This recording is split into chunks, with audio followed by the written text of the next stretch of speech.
with Mr. Leo. Leo will be joining us with the first question of the day. Leo came all the way in from Seattle.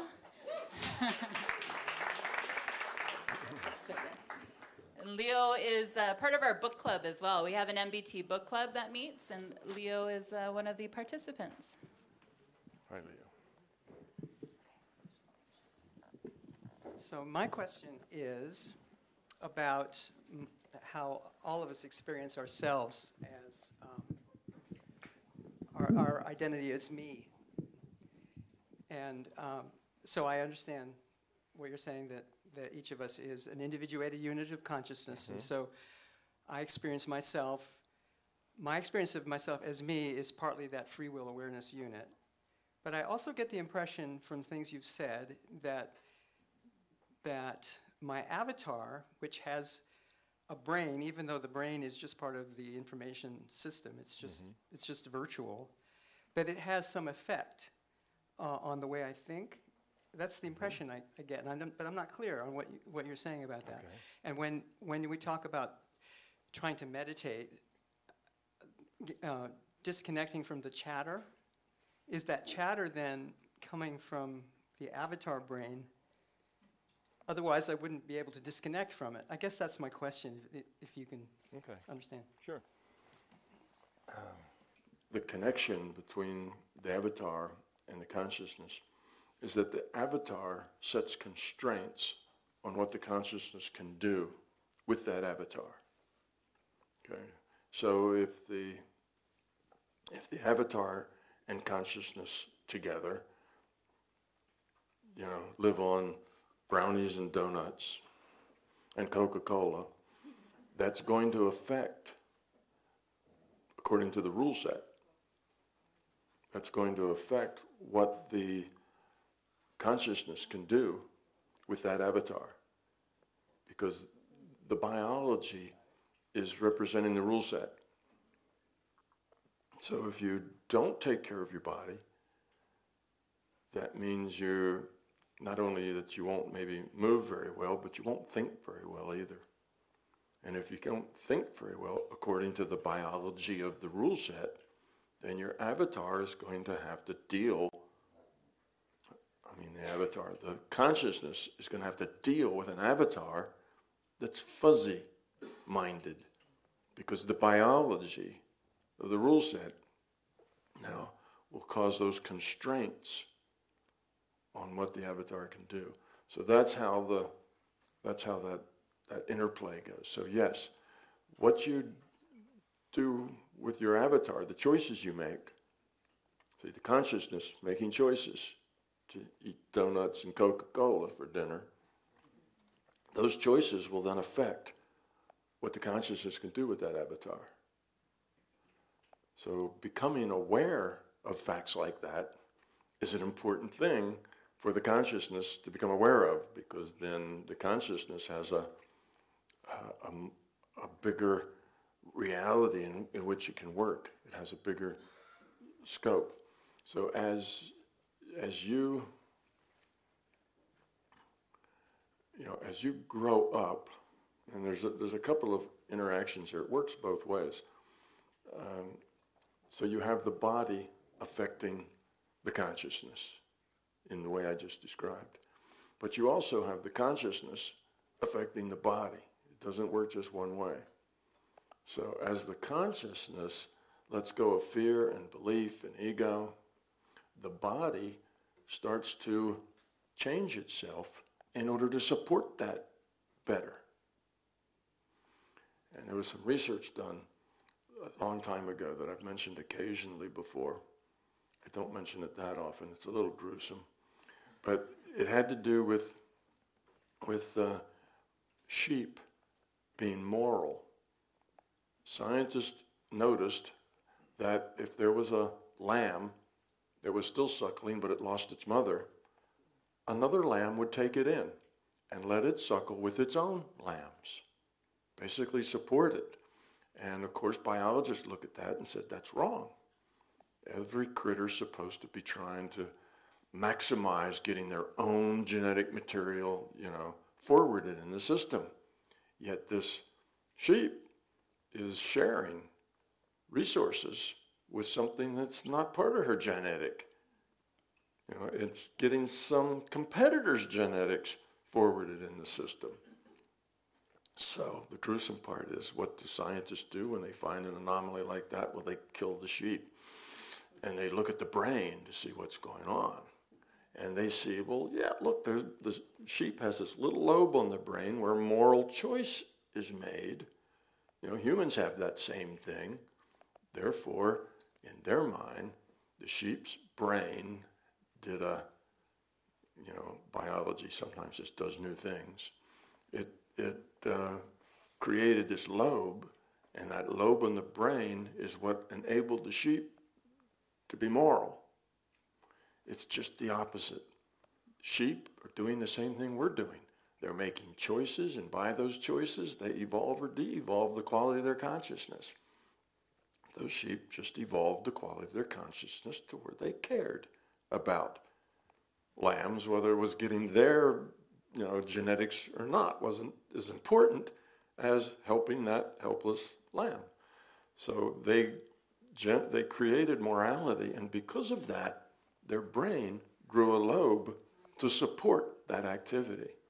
You see, so it goes both ways. So as you grow up, your biology actually changes to support that growth. Your brain changes, your hormones and doctrinal level, chemicals you make, all sorts of things will change to support that and make it easier. And it works the opposite way.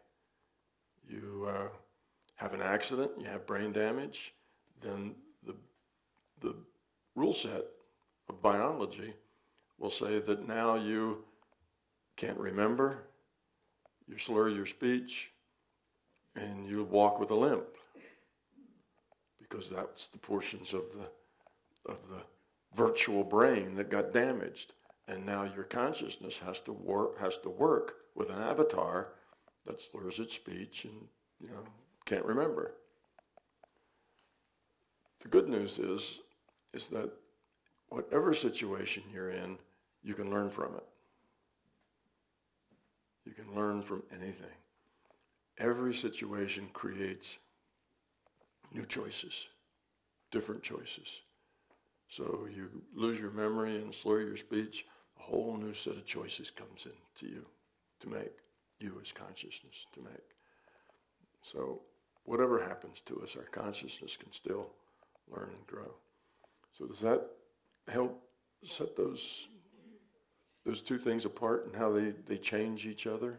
Yeah, I'm still curious though. It's just a curiosity about if there's still some kind of functioning that's a processing going on in the avatar as opposed to my consciousness. Like, for example, speech, a language. Mm-hmm.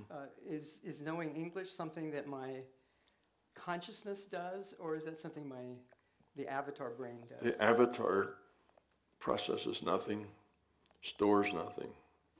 It's just a virtual brain.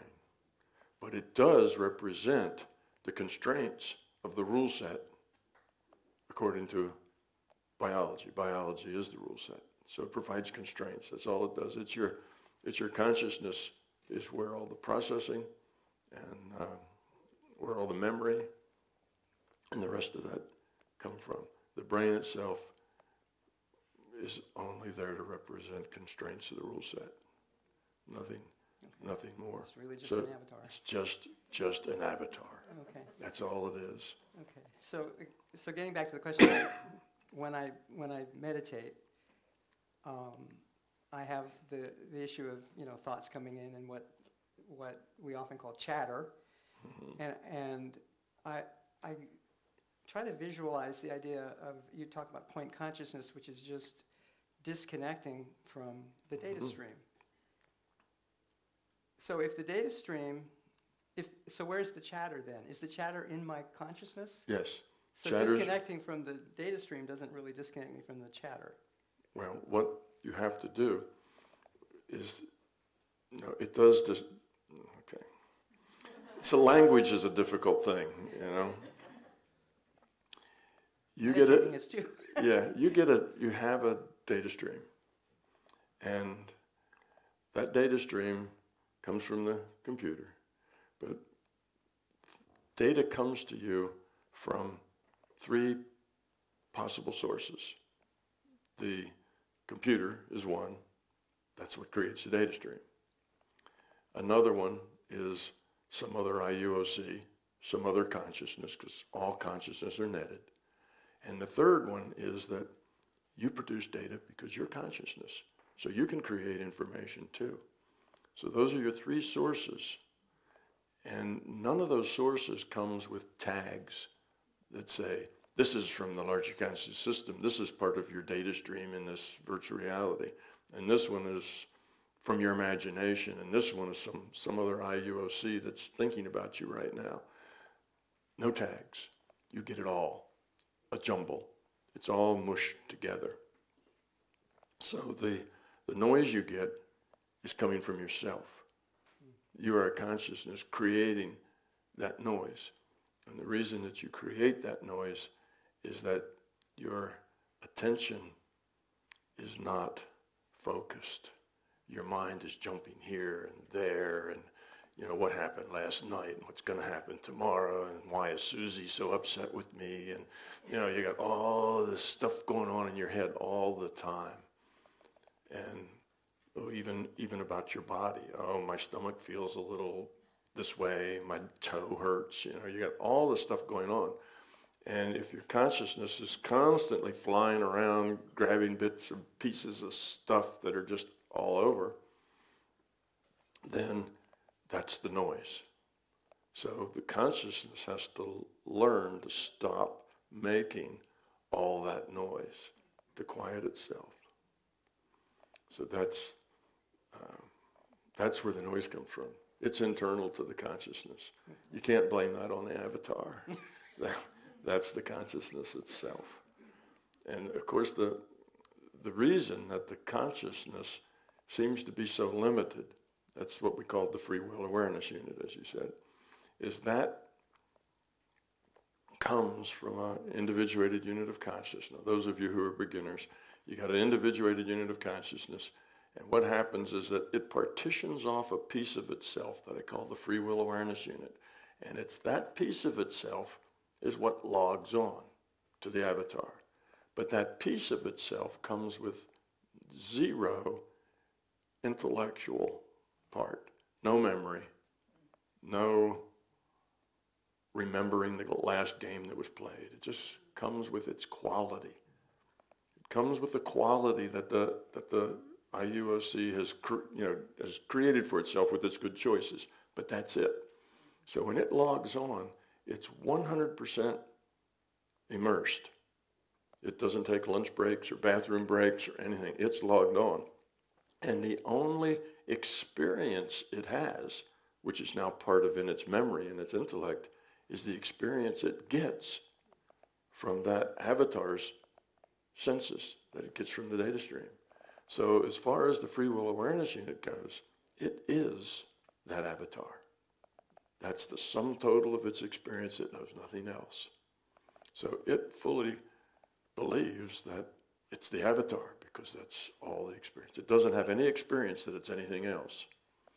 So that's kind of why you get noise, why it's so totally connected to the avatar, is because, you know, that's its whole world.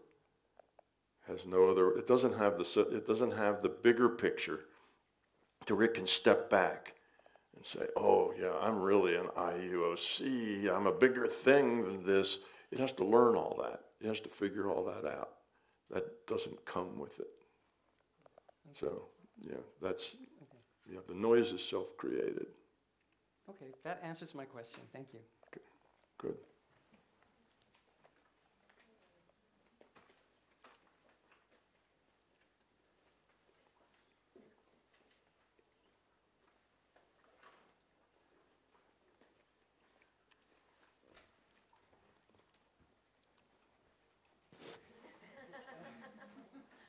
These things are scary. Hi, Tom. My name's William, And I have a question about entropy. You should know that I'm not a scientist, so you can probably answer in any way, and I'll believe you. But the basic question is, the idea of entropy is that lowering entropy creates more order, or I should say, creating more order it can be measured by lower entropy, and that's part of what we are attempting to do in this reality is to create more order, but entropy is a sort of a linear process, and I'm wondering what is the role of dynamic systems theory, in particular chaos theory, in creating order, because what chaos theory shows that from massive disorder and really unknown initial conditions, all of a sudden something can quickly come to a very specific higher order. Yes. And we see that in, for example, in biology, in ecosystems, in the weather, in economics, and possibly actually going to a higher state of consciousness is represented by a chaotic mind all of a sudden flipping into, let's say, enlightenment. So what is the relationship between entropy as a measure of disorder and chaos theory, which spontaneously creates order? Okay. There's not really a direct connection with with entropy. The entropy, of course, does get chaotic and get very high, and then collapses into something that is lower entropy. That's the nature of the chaos. When you keep driving like a fluid through a tube or something, it'll get to the point where it's chaotic, and then there'll be these little regions of placidness amongst the chaos. And the reason for that, the reason that you have that, is because of the way that our virtual reality is constructed. It really comes out of the nature of the construction methodology of virtual reality. The virtual reality is constructed by taking a random draw from the probability distribution of all the possibilities. Okay? Sure. Yeah, well, you asked me a very technical question for somebody who's not technical. Anyhow, so let's say, to try to make it a little easier, let's say that you're going to make a measurement of something. Okay, now making a measurement just means you're going to look at it, you're going to take in data. You're going to demand that the system send you a data stream that tells you about that. So making a measurement may be opening your refrigerator door after you've been gone for a month and you're just returning home. That's making a measurement. And there's a lot of uncertainty because you haven't been there for a month and you're not quite sure what you left behind. So you open that door and there's uncertainty. Here's what happens. There are maybe, 10 or 20 different things that you might find in there that have probability of being there, because sometimes you buy those things and whatever. So there's all of these possibilities that could be there. And some of those possibilities are more probable than others. So we'll take all the possibilities and their probabilities. So now we have a probability distribution of all the possibilities. So this is axis down here on the x-axis is possibility 1, 2, 3, 4, 5, and each one has a peak on probability of being so high or so low. So that's what the distribution of, that's the probability distribution of the possibilities. Now, when you open that door, random draw is taken, and that's what you see. That's what's inside that refrigerator. That's like a collapse of the wave function. Yes. You see, that, like a collapse of a wave function, not only works for little tiny things, like the scientists would tell you, it works for everything. That's the way all measurements are done, whether it's in your refrigerator or whether it's done with a tiny particle. That's how our reality is rendered. So you take an astrophysicist and he's got the biggest, best, newest telescope, and he looks through it and he's going to see a part of the universe that nobody's seen before. So there's a couple of rules. One, what he sees has to be consistent with history. Same with your refrigerator. You're not going to open the refrigerator and find, you know, an exotic belly dancer inside or something. That's inconsistent with history. Wouldn't chaos theory think that that's a Well, possibility? Well, there are possibilities, and I'll get back to the chaos theory in a second. So anyway, that's the way things are done. So that astrophysicist, he looks there, and it has to be consistent with history, and it has to be consistent with the rule set. You can't see something that the rule set doesn't support. So within those things, here's the set of possibilities that were within those constraints. So when it's a probability distribution, that random draw means the things that are more likely, have the higher probability, are more likely to be drawn. It's not just randomness from the possibilities, it's randomness from the probability distribution. So the things with more probability get drawn. So what happens in chaos theory is that if you break the problem down into, let's say, little tiny volumes. So we're going to look at this flow of a liquid through a tube, which is a good chaos thing, simple. And we're going to crank the velocity that we're forcing this liquid through. So early on, there's what's called laminar flow, and there's no turbulence. It just flows through the pipe. Little tiny bit of turbulence on the edge, but not much. Then the velocity that we're forcing this liquid through gets more and more. Those little tiny things on the edges start to get to be big things on the edges. And then they go totally nuts as you force this velocity up. And then what you'll find is where they were going totally chaotic, little cells of quietness will get in there. And what's going on is when you take that random draw, as that velocity of the fluid goes up, there's more possibilities of where each one of these little tiny chunks of that flow could be. Because now there's forces that can move those things around where there weren't before. So the number of possibilities goes up dramatically.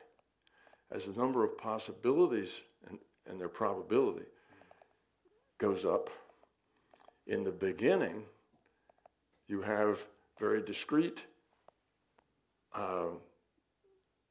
possibilities, just a few here and a few there around where those little tiny things used to be. But as it gets faster and faster and it gets into chaos mode, you have so many possibilities that most of them are about the same probability because so much is driving everything every which way. There's so much interaction that it actually makes the whole thing to where you've got now 1,000 possibilities, but they all have about the same probability. And when you have that, that generates it. All of them are about equal.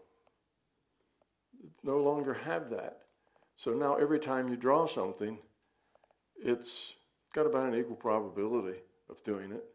There aren't any big differences in the probability of whether it's going fast or slow or something, so they're all going about the same, which creates that little island of peacefulness because the velocity of the particles now doesn't matter.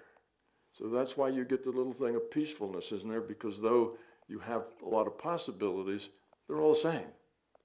So it doesn't matter what your random draw is, you're getting the same thing. So that sameness comes out as little islands of calmness within the chaos. But then let's say you keep driving it up more. Well, then you will go through a similar cycle again.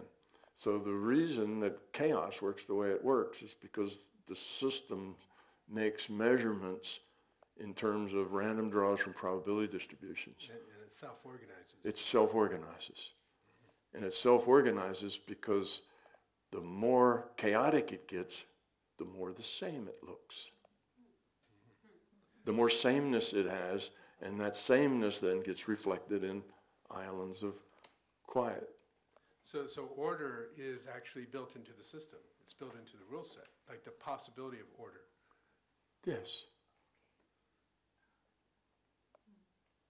Well, that's kind of cool. So we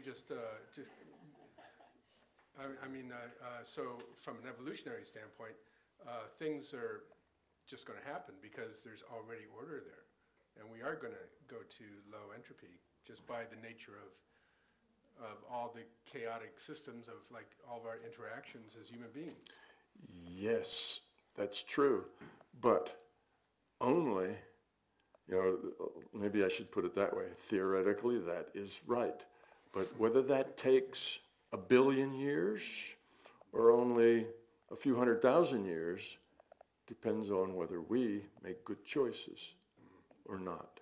So you could say theoretically, you read this thing, it says theoretically, 12 monkeys punching keys randomly on a typewriter, 10 to the minus 25, they will produce the works of Shakespeare. So, but that's theoretical, right? Well, this is like that. You can say, well, yeah, if nobody does anything, we'll eventually get there. Yeah, in a theoretical sense. But it may be 1 times 10 to the minus, 25 that'll happen. But if we focus on it and try to grow up and become love, then it'll happen soon. That drives it. So that's the thing. Yes, it's a theoretical possibility that just by randomness we'll all suddenly become love, but it's not a high probability. That makes a lot of sense. Good. That was the most technical, non-technical question. Thank you. Yeah, that was one of my aha moments, is when I realized the origin of chaos theory.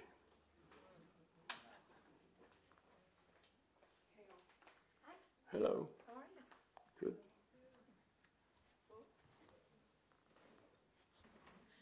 It's kind of an art sliding into that chair, isn't it? I'm not the most graceful.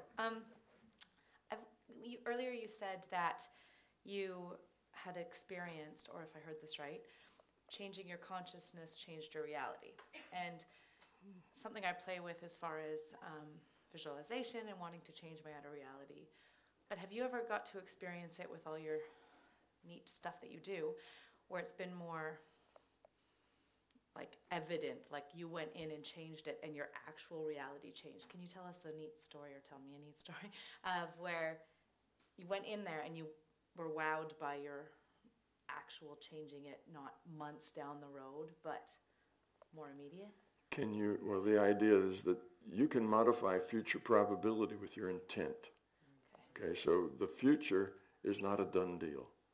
The future could be all sorts of things, but the future has a lot of possibilities, and those possibilities all have probabilities, like we just said.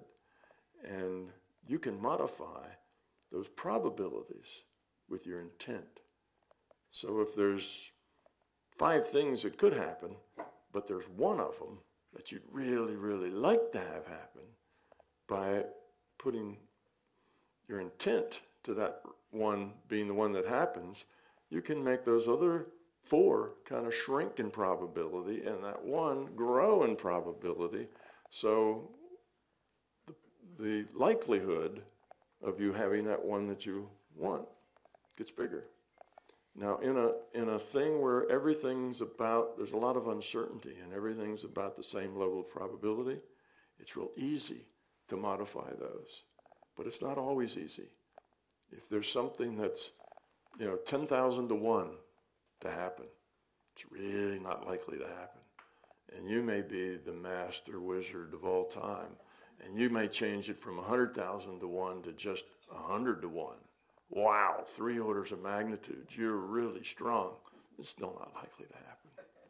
You see, so some things you can affect very clearly and very immediately, and other things you're just not going to affect even though you give it your best shot. So that's the way that works. Now, some things can be rather easy if there's lots of uncertainty. So let's say you work in a very congested area, and it's almost impossible to find a parking place any closer than a quarter of a mile. So as you start out on your way to work, say it's a 15-minute drive to get there, you start putting your intent on getting a parking space.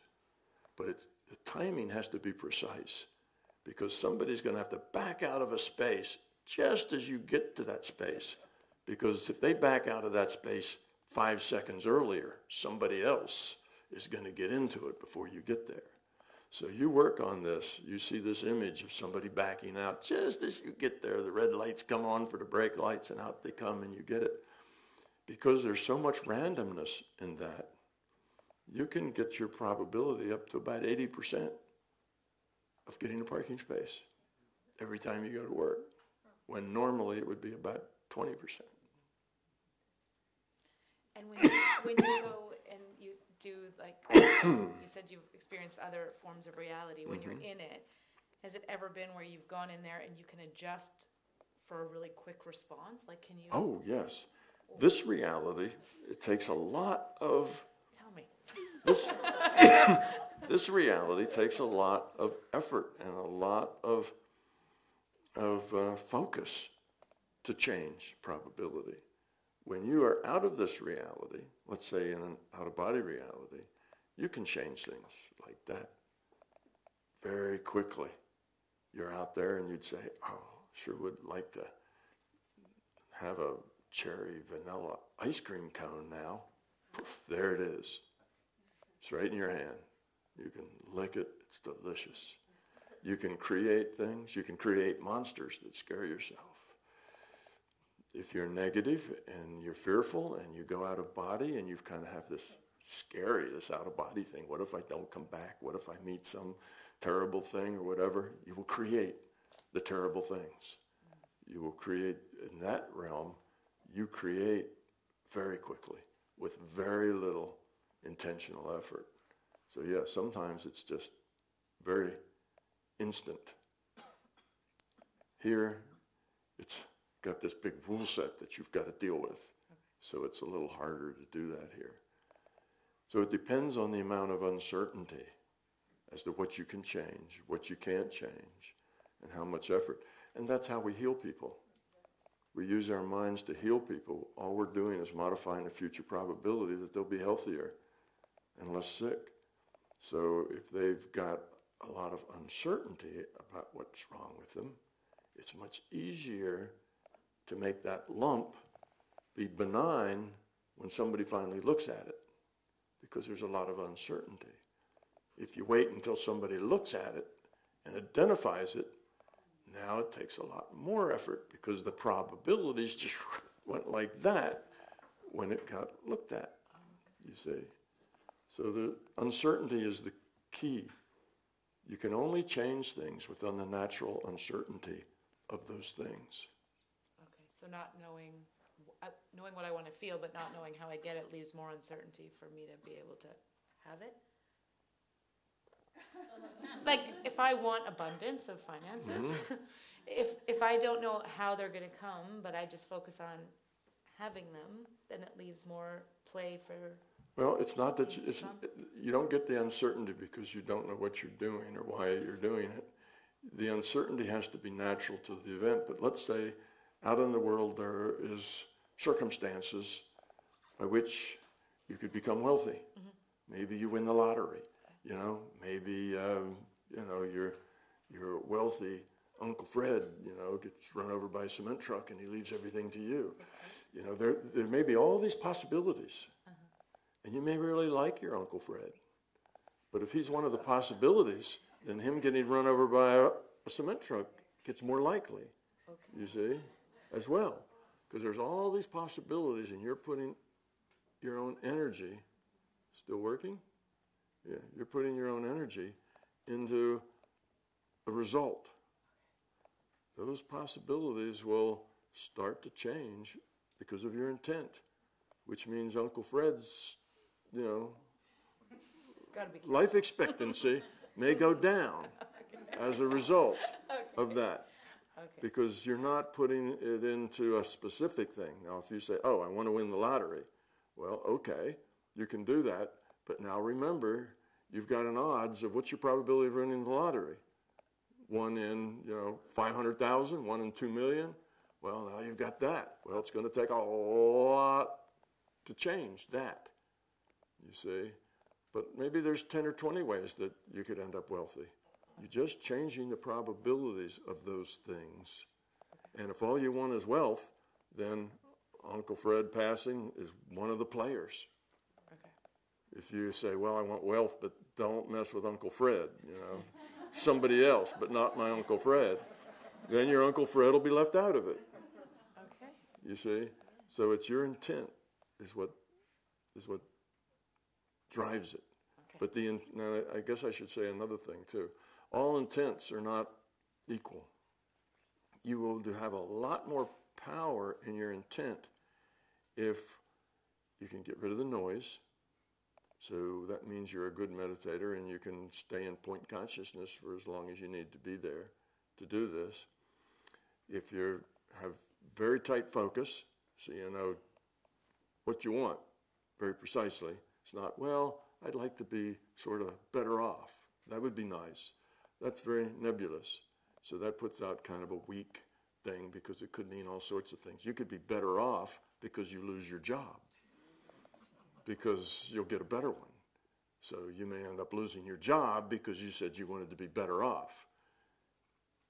There's always unintended consequences. So it's a game one needs to play very cautiously. So if you have a very more specific, not that I want to be better off, but that I want at least, $100,000 in my checking account, well, that's very specific. And that may actually happen. And then a week later, after you spend half of it, the bank will say, oh, we made a mistake. You need to give us that money back. Stop, you're powerful. Stop saying that. So anyway, it's your mind. You have to control it. So if your mind, what I'm saying is that if your focus is jumping around, then you're not very strong. If you've got noise, you're not very strong. If you only do it, if you only set that intent once or twice, it's not going to be very strong. You have to keep an intent over time, focused without noise. Now you're about as strong as you're going to be. So it has a lot to do with you and your intent and the quality of your thought. Also, there's one other variable in it, and that is that if what you're doing is high entropy, it's counterproductive to what the system's all about. If what you're doing is going to increase your entropy, it's going to puff up your ego, it's going to, it's going to interplay with your fear, then the system is not too keen on working with you with that. So you're just on your own. You do whatever you do. The system isn't going to stop you, probably, unless it just thinks that that's necessary. But mostly it'll just let you be on your own. But if your intention is one that's going to lower entropy, that's on your path to growth, it's on your way of helping others, of becoming love, the system will go out of its way to help you get that. It will work with you. So one of the more important things, and I'll mention this later when we're doing healing and remote viewing, one of the most important things you can do is develop a good working relationship with the larger consciousness system. If you do that, then you'll find that everything else gets easier. You're welcome.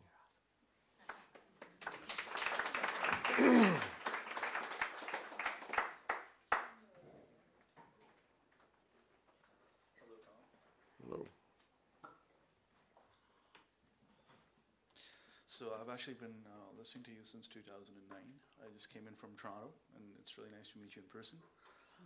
So I had two questions. The first one concerns mental health issues.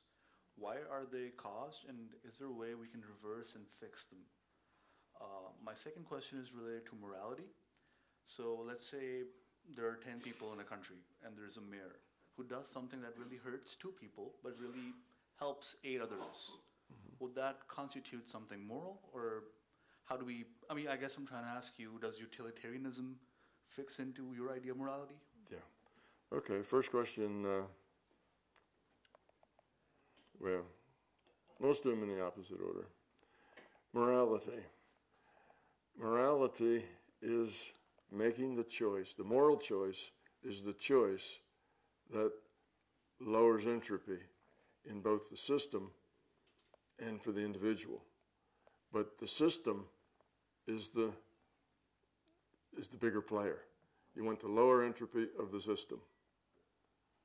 Now often, if you lower your own entropy, that does lower the entropy of the system because you're a part of the system. So you're a piece of that. But sometimes you may have choices that will raise a little entropy over here, but lower entropy over there. In that case, the best choice is the one that has the best long-term entropy reduction. That's your best choice. So if you have something where you sacrifice A and B in order to save or enable C, D, F, G, H, I, J, K, L, M, N, O, P, and the long-term effect of that is going to be a much lower entropy than if you did it the other way around. If you saved A and B and sacrificed through P, then your choice would be the lower entropy for the system, even though that may be higher entropy for A and B.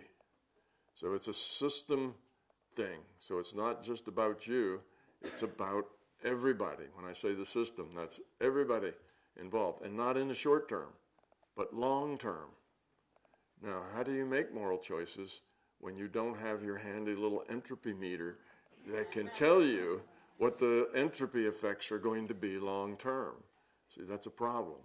Well, the way you handle that is that you do your due diligence, which means you think about it. You try to understand the effects that are going to be had, which you can't do very well because effects, this affects that, which affects that, which affects that. And, you can only do so much in your mind. You don't know how all these things are going to bounce. You just do your best. In other words, you don't approach it casually and go, what the hell, I'll do that. That's not due diligence. You try, you decide what is best for everyone in the long term, then you do it. Then you look at the results and learn from it. That's how we progress forward. It's a mistake to get bound up in the problem of I don't know the right answer, so I can't act because I don't want to do the wrong thing. Doing the wrong thing is the most terrible thing I can think of is doing it wrong. So I don't know what the right answer is, so I can't do anything at all because I don't want to do it wrong. That's not a good way to act. That paralyzes you. You no longer can make choices because of your ignorance. Well, our ignorance is huge. If we stop making choices because we're ignorant, we would turn into rocks. We wouldn't make choices anymore. So you can't do that. You make your best choice, then you look back and see what happened. Was it a good choice or not?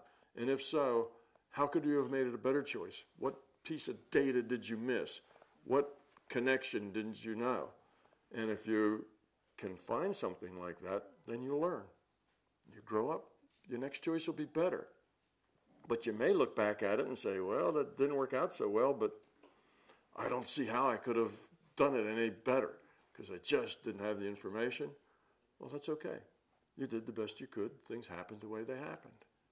There's no fault in making the wrong choice.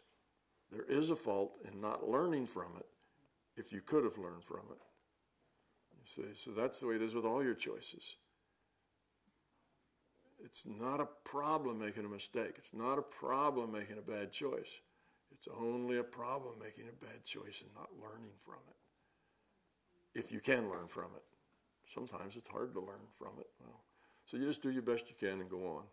So in philosophy, they usually talk about this experiment, like if you could go back in time and kill Adolf Hitler when he was a child, would that be the right thing to do? Because that would save a lot of pain and suffering. So what are your thoughts on that? Well, it's very difficult to look at long-term entropy reduction. You may find that, killing Adolf Hitler in 1942 may or may not serve long-term entropy reduction. There's a lot of, it's very hard for us to decide those things. Now, you might think that's really an easy decision to make because we know all the awful things that happened. But you don't know what else happened over the next 50 years after that because of that. Maybe there were a whole lot less wars after that because that one was so terrible. And if that one didn't happen, another 50 wars would have happened that all summed together would be worse. You see, you don't know these things. So I found it best to let things be the way they are. Unless I know enough for sure to know that I should intervene, I tend to let it alone. But let's take another moral choice, an obvious choice, that will also point out that my philosophy is not a nonviolent. It's not a pacifist philosophy. Okay, so let's say you are in a small village, back at a time when there were mostly small villages, and they often fought with each other. You're in a small village, and here's your home, and there's the next, and there's a whole bunch of homes that are kind of all in a row or in a circle or someplace, and maybe there's 20 of them.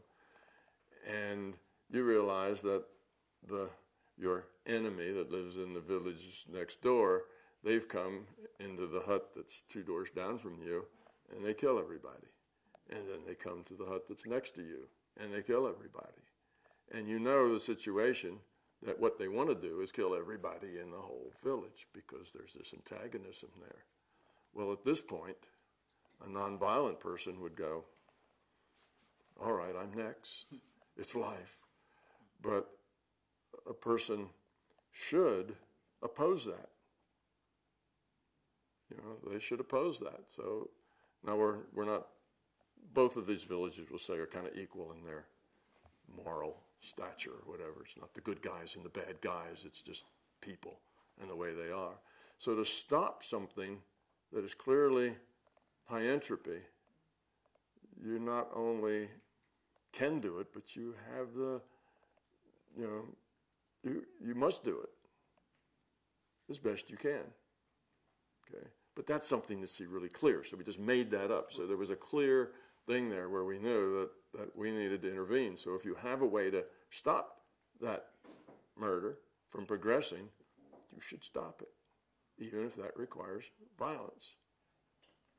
So there's times to stand up and fight, and there's times to turn the other cheek. And which one you do depends on your calculation about the outcome of a long-term entropy. And you just do that the best you can. Let the chips fall where they may. Learn what you can learn. Go on with your life.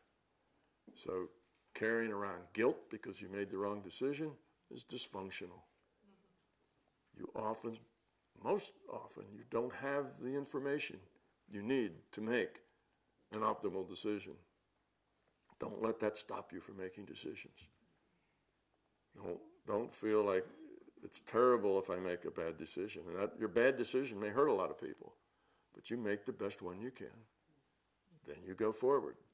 Don't carry guilt with you. You did the best you could. It worked out how it did. Now learn from it. So that's the way you deal with moral things. Make your choice. Let the chips fall where they may. Learn, grow up, make better choices next time. If you don't make choices, it's hard to grow up from learning because you don't learn much. All you're doing is avoiding your choices. So don't shy from hard choices. Go make them. Don't feel guilty if they turn out poorly. Learn from them and move on.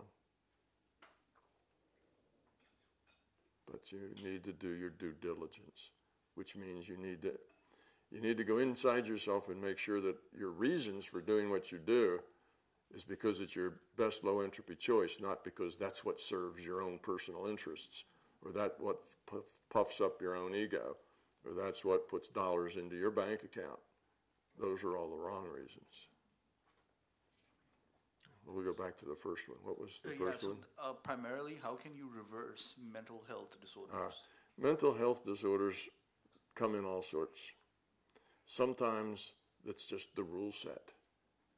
There's lots of variations in the way a human body can come together, the way all those chromosomes work, the way all those chemicals squirt or don't squirt or do whatever they do, the way the cells divide. There's all kinds of things that can go wrong. So somebody can just come up with dysfunctional brain chemistry or dysfunctional brain or part of a brain that doesn't work right. It's just part of the statistics. Again, all of those things take place with a random draw from the possibilities. And sometimes you get this possibility. It's not very likely, but you draw it, and that's some kind of disease or some kind of genetic problem or something else. So there's some organic things that are rule set based that come just out of the probabilities. And there is something you can do about those, in that you can be very, very nice and caring and understanding about the people who are just the way they are. And the way the world works is stuff happens and you get to deal with it. And sometimes that stuff that happens is, you have somebody very close to you who has severe mental issues, and then you have to deal with it. And if you deal with it with love and caring, then you can grow from it. If you deal with it poorly, then you de-evolve from it. So there are choices there. And if you happen to be the one that's, let's say, maybe severely retarded or whatever, there's things you can learn there too. There's still choices to be made, and you will learn from those choices. But you will probably create choices for hundreds of other people that will cause them to evolve or de-evolve. You see? So you can, though, change it in the sense that mind can move matter. You can make physical changes with intent, but there has to be uncertainty. There has to be wiggle room in the system to modify itself. Okay? If there's not much of that, then you can't be effective. Somebody breaks their arm. Now, here's their arm, and it's in two pieces. And you say, well, I intend that those two pieces, become one piece again. Well, the probability is real low that these two bones are just going to pull apart and come together again without some intervention. So that's not something. But let's say you've got some sort of issue with brain chemistry. Well, that's now a lot more uncertainty about that brain chemistry. You may be able to shift that with intention. Change that brain chemistry. Now, that's one set where you just come in that way. Another set is where you create it yourself. That's the case where you feel a lot of stress and anxiety because you have fear. And to make an example, say your fear is that you are inadequate. You're insecure, you're inadequate, you've got issues with abandonment or whatever else. And because of that, you tend to have that fear creates ego, which creates problems in your life, which creates beliefs. You tend to be more negative because you're negative about yourself. And if you do that, you're likely to modify your brain chemistry to suppress neurotransmitters, because your mind leads, your body follows. You're in a negative, grouchy, unpleasant mood most of the time. Your body chemistry will modify itself to support that. Well, that's not what you wanted to do, right? But that's what you do. And now you have to go take Prozac to get those neurotransmitters back in there, where you actually created the problem yourself with a lot of negative thoughts about yourself. You see? So you can cure that by taking Prozac. You don't cure it, but you can fix the symptoms. Or you can get rid of it altogether by getting rid of your fear. So that's one where it's self-created. And then there's others where you happen to be gifted with getting information from other parts of the reality other than just this part, and everybody else thinks you're insane because you hear voices, you see pictures, and you get treated very badly because of that, because you're different. Whereas if people understood, you may become the medicine man, you know, in a different culture. You may become the seer, the person that they go talk to see maybe what choices they should make. So in that case, you just have a culture that doesn't understand and has a lot of fear, and they fear things that are different than they are. Anything different, scary. So then they label it as some sort of disease, give you drugs so that you become only semi-conscious, and problem solved. You know, you get warehoused somewhere in an institution, probably. So that's just very unfortunate that your society is so close-minded that it cannot take you and discover your talents and your skills and your contribution because you're not like everybody else. That's, you know, unfortunate, but we live in societies like that. So mental illness can be all sorts of things. It can be self-created, it can be rule set, it can just be an unfortunate interpretation of what a person's doing. Well, they're hearing voices, they must be crazy. Well, ask them, what about those voices, you know? Talk with the voice a while, see what it's doing and why it's there. Connect with it. And it may turn out to not be nearly as crazy as it sounds. There may be purpose in that voice. But we don't do that because we define anything that's different than we are as being a problem. All right, thank you so much. Good question.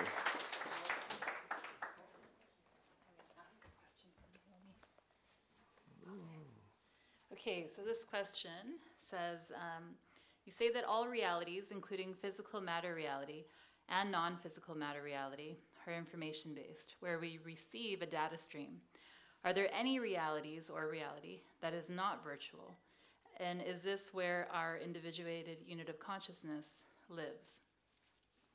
Well, yes, sort of. The only thing that's fundamental is consciousness. Okay, everything else is virtual. And as I said before, if it's a reality in which you can experience, it's a virtual reality. Experience requires information. You can't have experience with no information. That's what information does.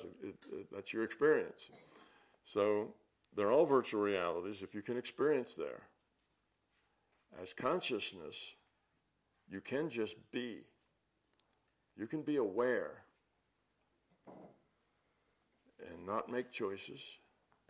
Just be awareness. And in that case, you are not experiencing. And you can exist like that, but it's not really a place where you grow. It's just a place where you are. And actually, everybody can experience that if you attain these states of point consciousness that I talk about. When you go to a state of point consciousness, you're aware that you exist and nothing else. It's a nice place to hang out in the sense that it's very relaxing. You come back more energized. So it's a nice place to be. Some Eastern religions call that nirvana, where you are just in deep peace and relaxation, and the mind is totally blank. No experience. Your only experience is I am. So, yes, you can get into that, but just doing that isn't real. There's not a lot of consequences there. It's just an experience. So it's not a place that you grow up. It can be a place where you recharge. It can be a place where you see and understand bigger pictures. But it's not really a place where you make choices. If you're making choices, you're having experience. If you're having experience, it's virtual. Mm-hmm. So people have an idea, well, when I die here, suddenly I'll know all the mysteries of existence because once I throw off this dense mortal coil. I'll become a being of light and know everything. It's not like that. If you're dense when you die, you're going to be dense afterwards. You don't get smart just by dying. Dying is not an educational exercise.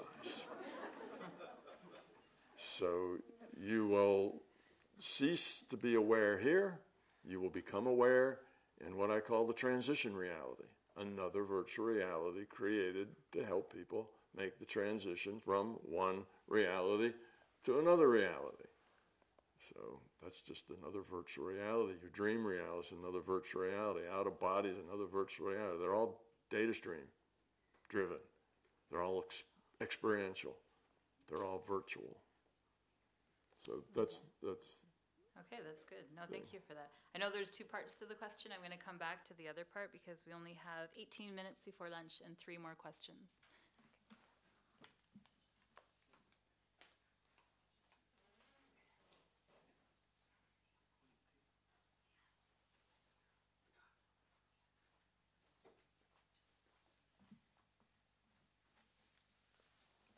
So my question is, what are your thoughts on a grand unified theory equation and unifying theories of gravity and quantum mechanics? Well, those things all unify very nicely once you get to the understanding that this is an information-based reality. Gravity is a part of the rule set. Okay. There are no such things as fields. Fields don't exist. There's just information. If I have a positive charge here and I have another positive charge here, and if this one's fixed and this one can move, or this one will move away because there'll be a repulsive force between the two charges. Okay. Force is real. Fields are not. It's not because there's an electric field that goes between these two charges delivering the force at this one, and nobody can ever measure an electric field. They can only measure force. So yes, there are meters called electric field measurers, and you can put it in there, but what it measures is a force, not a field. So it's just part of the rule set. Rule sets are equations. It's a mathematical rule set. So the rule set says that if I have a charge here and another one a distance r away, it's going to be q1, q2, over the square of the distance is what's going to be this force. It's computed, and that's what you get if you have that charge there. So everything's computed. Gravity's the same way. Gravity, enables us to, it's a part of the rule set that enables the whole thing, obviously, to pull together. So we end up with suns and planets, and all of that is very gravity-centric. So it's a rule set, and the rule set has equations that define how it's applied to the virtual reality. So in World of Warcraft, they have gravity too. Your elf doesn't just float up out of the sky, and neither do the rocks, and water always runs downhill, and so on, because World of Warcraft has gravity. It's just part of the rule set. It's the way it's defined. So when you see the world as information, you understand that particles don't really exist. Information exists. The information has to do with how particles interact with each other and what they do. It's computed, and science digs out the equations.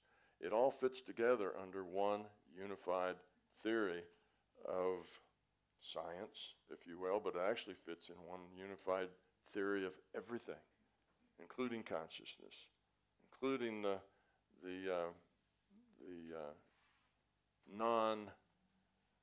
including the subjective.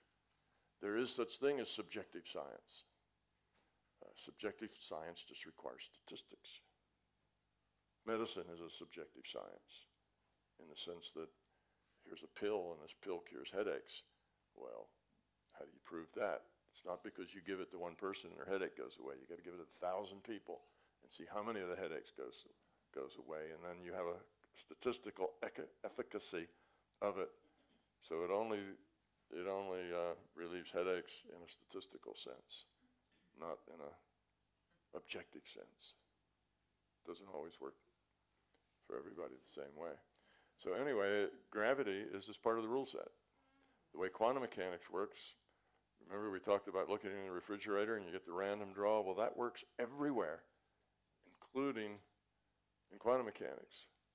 Why, when those two particles, or the particles one at a time, get at the slits and nobody's measuring what slit they went through, why do they distribute themselves? Because that probability distribution looks like a diffraction pattern.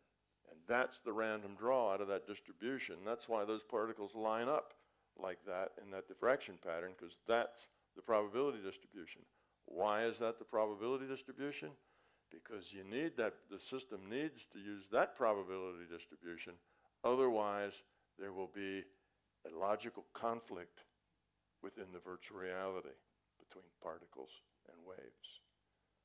The system, one of its criteria is that there are no conflicts. So because there would be a conflict otherwise, it just simply makes that distribution the one that you do the random draw from, because that solves the conflicts. So you see, that same random draw from the possibilities and all of reality has to do with probability. We live in a probabilistic reality. It's not computed from little particles up. It's not a bottoms-up kind of thing. It's more of a top-down probability model. But the rule set is predominantly deterministic, mathematical. So everything then becomes part of this larger system. It's just the perspective it changes. So the perspective that information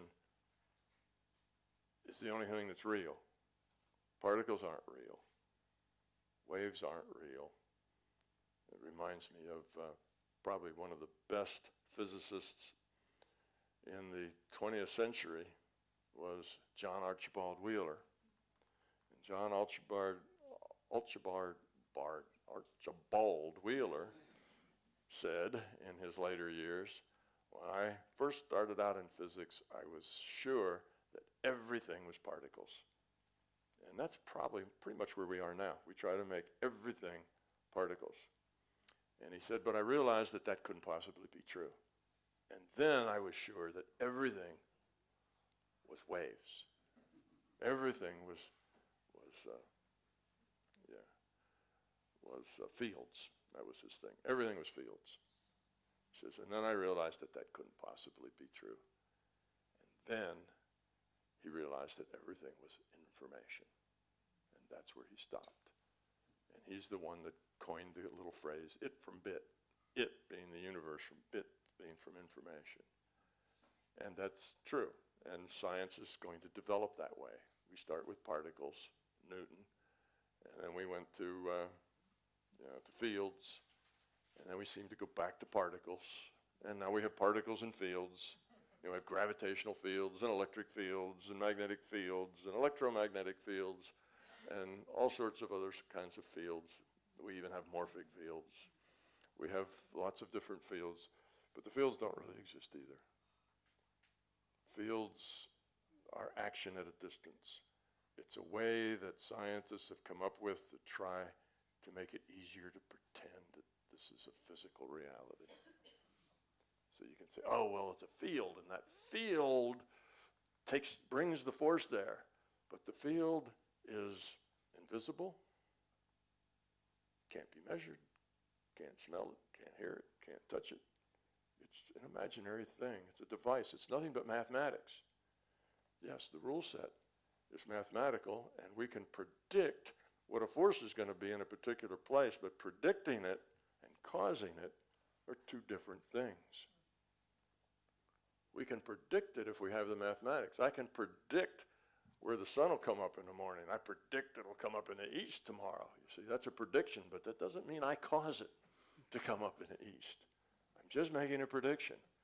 Well, that's what the mathematics of fields do. They make predictions. I predict there's going to be a force on this charge here at this time. Okay, so you make that prediction. Well, that prediction is right because that's part of the rule set. That's the way it works. That force will be there at that spot, at that time.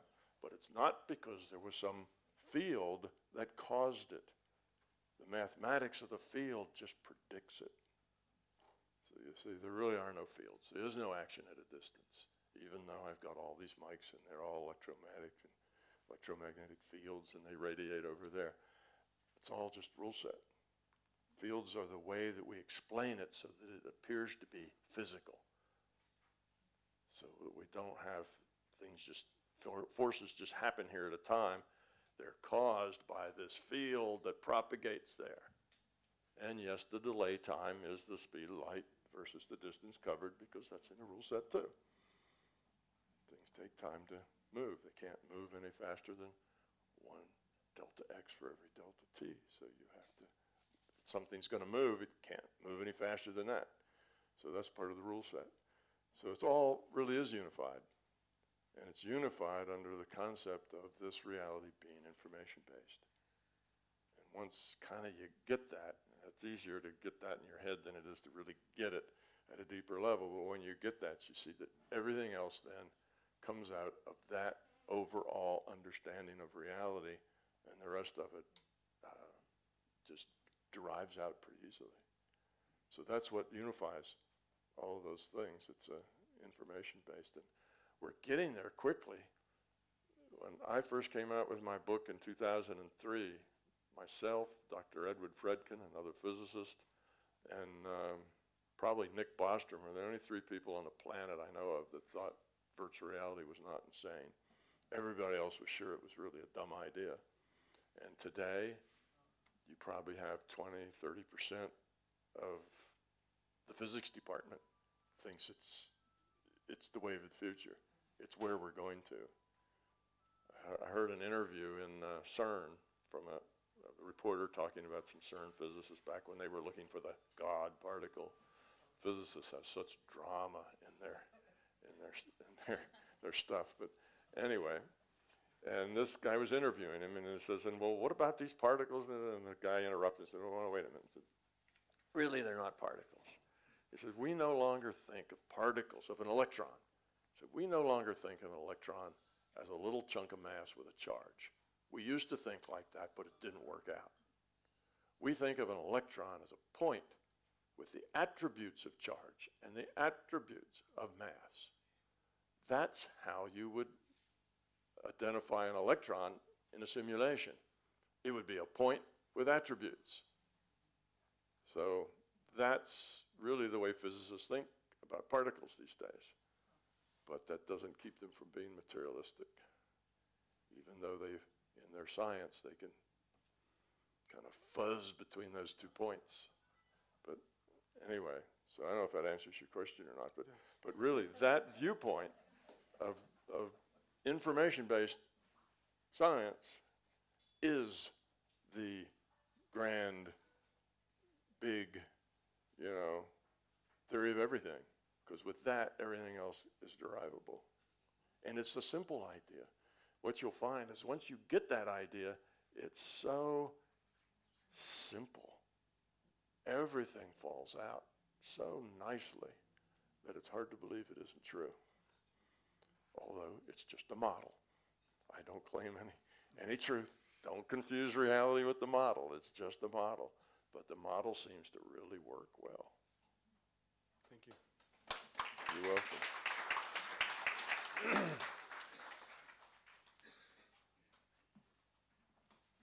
I'm sorry, that took a long time, but you ask a physicist a question like that, I can't help but give it a long answer. Hi, Tom. I'm very grateful to be here. My name is Brian, and I'm not a physicist. More of an intuitive, and I've been intuitively drawn the last 30 years to research ancient sites and specific points and how consciousness using frequency can manifest or change reality a certain way. And what my question is there's a raging debate that's going on the internet regarding frequency and concert pitch. And knowing that the Monroe Institute has really worked with frequency, the foundation argument is that frequency is completely arbitrary in terms of our relationship to consciousness, based on the fact that the second is completely arbitrary, is a system of measurement. And so I really wanted to just ask about frequency, if you've noticed in your studies certain frequencies or pitches that enhance the experience, and is all just a coincidence and arbitrary? And when you mean certain frequencies enhance, give me a little more detail on that. You mean like acoustic? Or Well, are you thinking something non-physical? Metaphysical, because right now there's a raging debate to close down that a lot of people are having transformations with a frequency known as 432 hertz with their intent.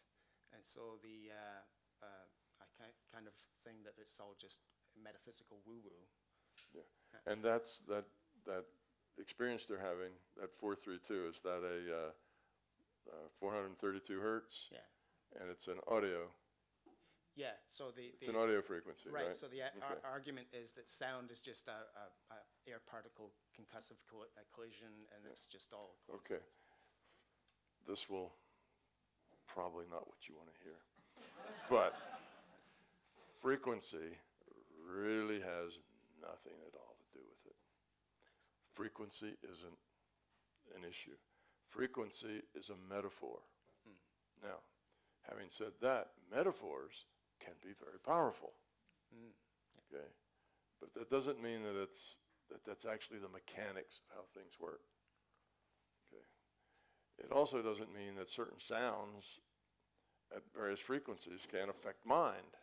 They can, but we have this idea that consciousness and growth, I guess it's kind of a new age idea, has to do with frequency. As we grow up, we ascend to higher frequencies, and the physical world is the lowest kind of base coarse frequency, and we get to more subtle matter and higher frequencies, and that's our evolution. That's all metaphorical. Has really nothing to do with frequencies. And we talk about, well, matter, everything vibrates, everything's frequency, atoms vibrate, molecules vibrate, and that's all a model. Frequency isn't the point. Frequency is something that goes back and forth. That's frequency. And it really doesn't have anything to do with anything at all. That's physical.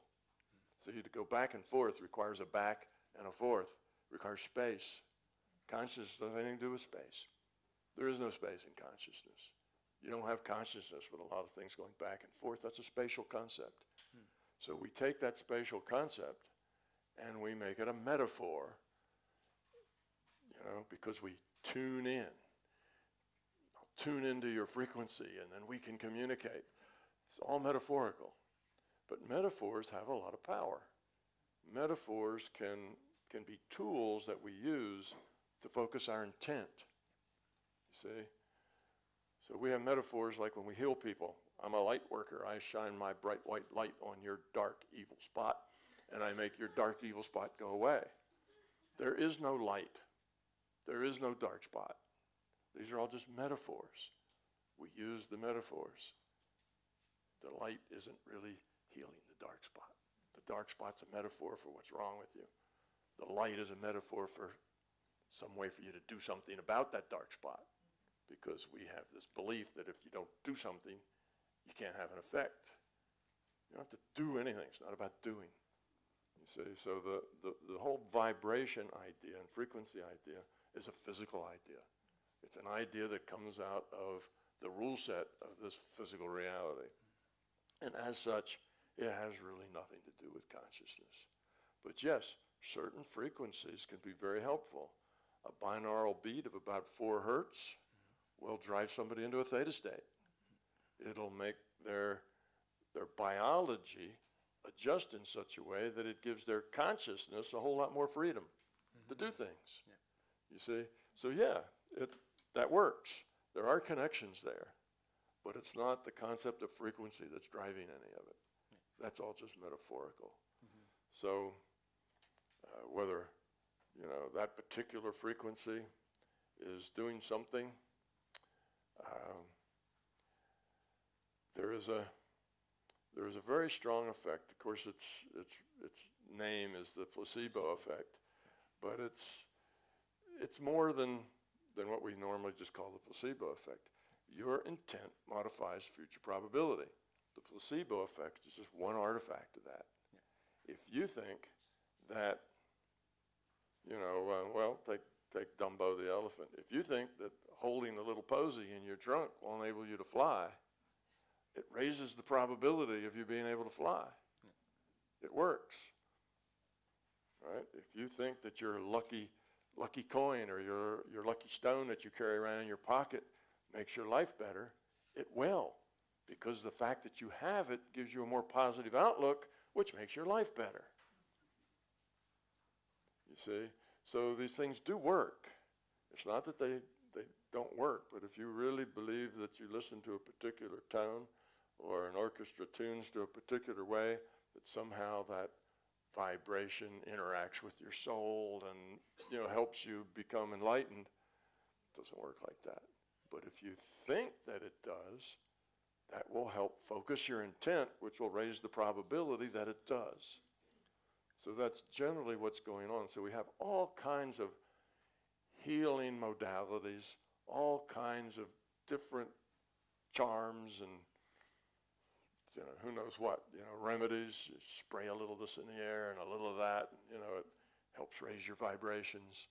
All of that stuff works for some people if it helps them modify their intention on what it is they want. And it doesn't work for other people because it doesn't affect their intention. So the people that go, bah, humbug, that stuff couldn't work. Well, it doesn't. Well, it only works for me. It doesn't work for you. Well, if it works, it just works. Must be just in your imagination. Well, it is, yeah, but imagination is a really powerful thing. Yeah. And also the intent you use while you record the music, regardless. Absolutely. Yeah. All the intentions, even the intention of the person who like you say, makes the music. Your intent when you record it. All of those intents add up. And if you get a whole lot of people sharing those intents, it becomes even more powerful. If you and 100 other people all put on the headphones and all go, oh, wow, yeah, that really does it. Some newbie comes in, he's probably got a very high probability that he's going to get the same thing because he's within a collective consciousness that's very positive on an effect. He'll pick some of that up and he'll probably get the positive effect too. But the grouch that comes in and says, bah, humbug, all this stuff is nonsense, he'll put it on. He says, I didn't feel anything. You guys are all stupid. So you with the 100th monkey syndrome type of thing, is you see that's collective consciousness. Yeah, that's a collective consciousness thing. That 100th monkey comes in and learns really fast because he picks up a lot of that learning from the other monkeys who have learned earlier. So he gets there, and just hanging out with all those monkeys that know things, he knows it a little more too. And because he's a monkey, he's not locked into his intellect. He's more of a whole being connected at the being level to these other monkeys, and he'll pick it up a lot faster. If they did the 100th human, it probably wouldn't have worked. The 100th human would come in and say, well, I don't know anything. I can't do anything, because the human would ignore all of that connection that it gets. It would force the information to come in through its intellect, or it's not going to deal with it at all, and the human would just sit down and be stupid forever. Whereas the monkey comes in, and he becomes a part of that group, and he downloads from that group. So the 100th human probably would fail, where the 100th monkey succeeds, because we tend to live in our heads too much. We're not whole people. We're not integrated with our being level and our intuition, and a monkey would be. They're not locked into that intellectual viewpoint. Well, thank you. You're welcome.